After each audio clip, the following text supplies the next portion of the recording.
You're watching Dugoscopy TV for an economic update on Colombia and Brazil with Aryam Vázquez from Oxford Economics.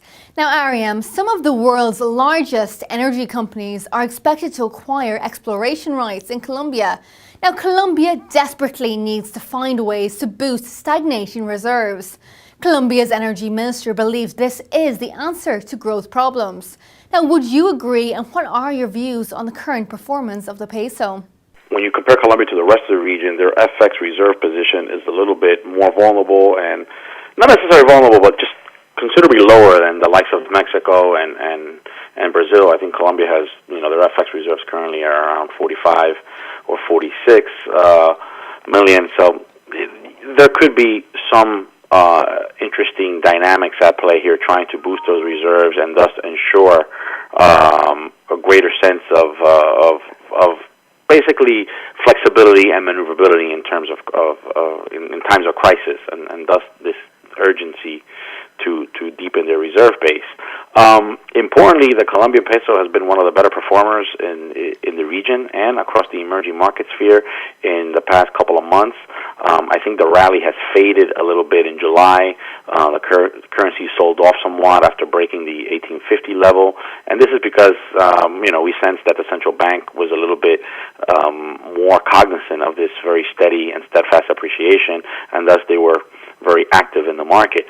But when you look at the fundamentals underlying the peso, I think they're still very strong. This is a country that continues to garner a lot of FDI and portfolio inflows.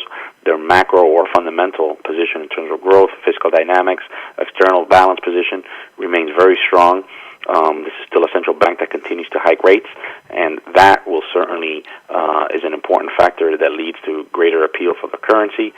And thus, you also have this rebalancing of portfolios or increasing the weighting Colombia has in terms of global portfolios. So that has certainly led to a sharp increase in flows and FDI.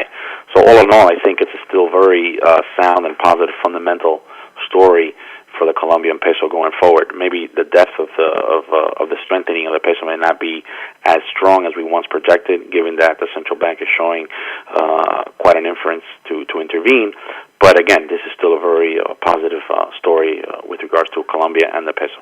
And moving over to Brazil. Now its central bank announced a series of liquidity and credit boosting measures. The bank believes this could actually free up some $13 billion, which banks could actually lend to businesses and individuals. Now, what are your views on this, and what else are you expecting from the central bank? Sure. Well, the situation in Brazil is quite concerning. I think they needed to do something in terms of trying to stimulate their economy. Obviously, they cannot cut rates, and they did offer relatively dovish policy minutes from the prior decision several weeks ago, and the market started pricing in the likelihood of a rate cut. And this obviously is the last thing they want, because it could undercut inflation expectations. It could really decimate the limited policy credibility that the Central Bank of Brazil has. So the meeting minutes came out to really taper down those rate cut expectations and really streamline the market back towards a focus on inflation, towards the BCB's focus on inflation. That being said, the high-frequency indicators continue to point to a very low and lethargic growth dynamic playing out in Brazil. We are getting ready to reduce these growth forecasts for 2014 from 1.0 to around 0.8, 0.9, and the market continues to recalibrate these growth expectations.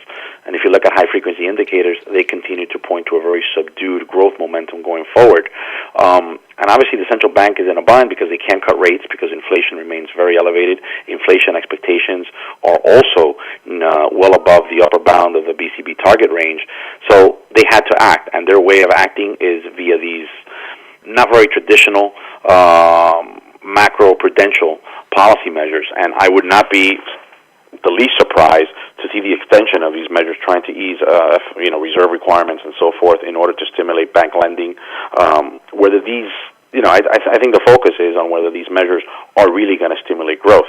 And we're of the view that these are very short-term, one-off policy measures that will do little to implement long-term growth. And as long as the Brazilians don't address the structural imbalances in the Brazilian economy, it's going to be difficult to get Brazilian growth to potential levels. But in terms of a policy dynamics and how this plays out on the real, I think it's going to have very limited impact. This is still a central bank with a tight policy posture, and the sheer carry appeal of the Brazilian real will continue to lead to a migration of wealth and capital into the Brazilian currency. Aryam, thank you very much. Well, viewers, do stay tuned. Do not go anywhere, as we have plenty more just like this heading your way. See you very soon.